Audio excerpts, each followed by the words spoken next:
আজ এই দিনে বুদ্ধবাবুকে সবাই মনে করছে।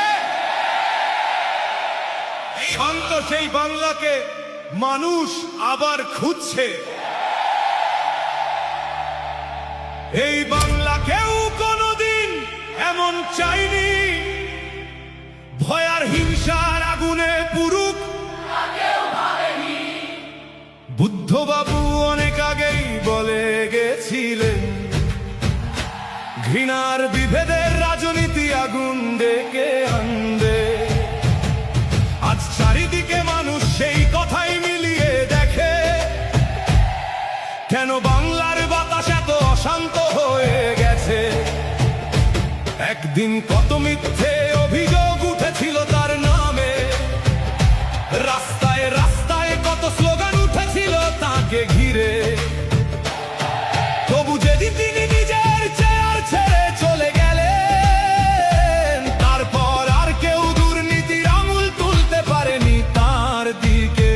ক্ষমতা হারিয়েও তিনি শান্ত ছিলেন, কারো বিরুদ্ধে কাদা ছোড়েননি। আজকের মতো প্রতিদিন গালাগালি ভয় দেখানো, একে অপরকে অপমান করার রাজনীতি।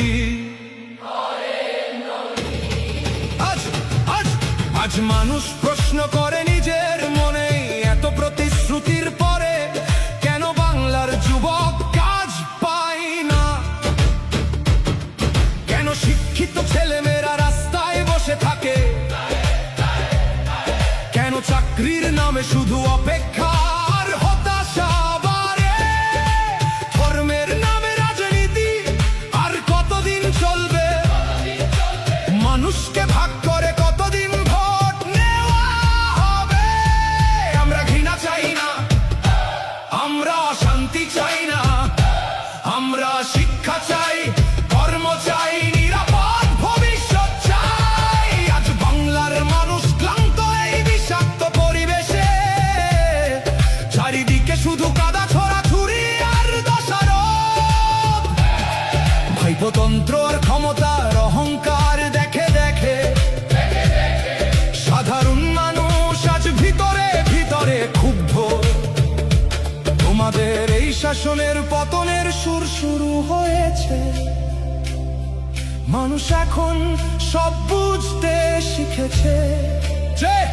যে মানুষ একদিন চুপ ছিল, সেই মানুষ আজ নতুন করে প্রশ্ন করছে। বুদ্ধবাবুকে আজ সবাই নতুন ভাবে মনে করছে, কারণ মানুষ এখন শান্ত, ভদ্র, সংযত রাজনীতির মূল্য বুঝছে। ক্ষমতা থাক বা না থাক, সততার একটা সম্মান আজও মানুষের মনে রয়ে গেছে।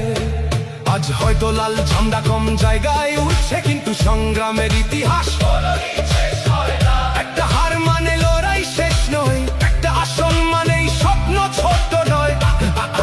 আজকে এক, আগামী দিনে শত হবে, আবার রাস্তায় মানুষ নামবে নিজের অধিকারের জন্য।